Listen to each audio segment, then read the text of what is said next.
right? When I say go ahead to the constable, he will go ahead and deploy the CW, and you'll see the effects on the individual. Ryan, are you ready? All right, when you're ready, Tella. Ready. Taser, taser, taser.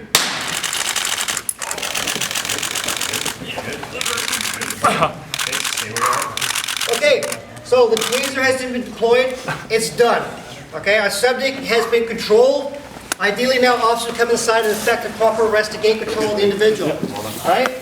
That's the extent of this portion. All right? So I know some of you have to go itself. All right? What we'll do at this point in time is we'll go ahead and remove the darts ourselves. Our EMS, as per our policies, will come to the scene and actually assess the individual as well as take the barbs out. However, we do train our officers to do it because of circumstantial circumstance sometimes, right?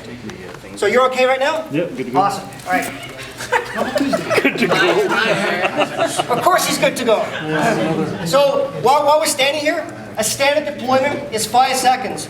So the CEW, okay, when it's deployed, which is known as a taser, will give you a standard 5 seconds of energy. At that point in time, the device will switch off by itself unless the officer holds the trigger back.